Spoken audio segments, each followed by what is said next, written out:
আজকের ভ্লগটা একটু অন্যরকম হতে চলেছে, সাথে থাকবেন, স্কিপ করবেন না। হাই এসেছে স্টেডিয়ামে মোমো খেতে।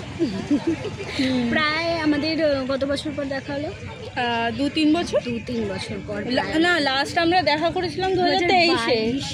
হ্যাঁ 23-এ দেখা করেছিলাম। 23-এ দেখা আমরা মুভি দেখতে গিয়েছিলাম। হ্যাঁ। মুভি দেখতে গিয়েছিলাম, তো তারপরে আমাদের এই দেখা হলো। পুজোর সময় দেখা হতো, বাট কিছু হয়নি, কিছু একটা কারণ ছিল, হয়নি। মাঝে মাঝে পজিটিভ এনার্জি শুধু কথায় পাওয়া যায় না, সেটা আসে মানুষের ভেতরের আলো থেকে। প্রায় 2 বছর পর কুসুমের সাথে আমার দেখা হলো। যোগাযোগ ছিল, দূরত্বও ছিল না, তবু দেখা হতো না কখনো। ওকে দেখার পর একটা অদ্ভুত শান্তি অনুভব করলাম। ওর ভেতর থেকে একটা উষ্ণ আভা বেরোচ্ছিল, যে আভা মানুষকে ভরসা দেয়, মনকে শক্ত করে। ওর জীবনে অনেক সমস্যা ছিল, তবুও নিজেকে ভাঙেনি, বরং দৃঢ় মনোবল রেখে নিজেকে আরও শক্ত করে আর কষ্টগুলোকে পুরো আঙুল দেখিয়ে ও আরও ইতিবাচক হয়ে উঠেছে।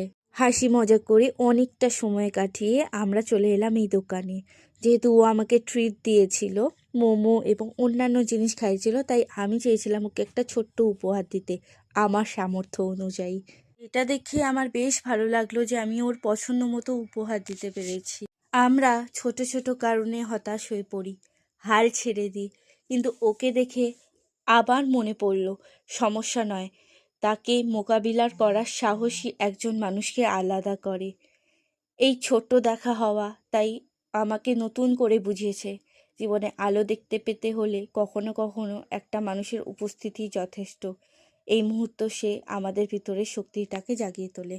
আপাতত আমি ওকে টোটোয় তুলে দিয়েছি এবং নিজের বাড়ি থেকে রওনা হয়েছি। যাওয়ার সময় জগন্নাথ দেবকে প্রণাম করলাম এবং তার চরণের ফুল নিলাম। জগন্নাথ দেবকে প্রণাম জানিয়ে তাহলে আজকের ব্লগ এখানেই শেষ করছি। ভালো লাগলে লাইক এবং কমেন্ট করে আমার চ্যানেলটিকে সাবস্ক্রাইব করবেন।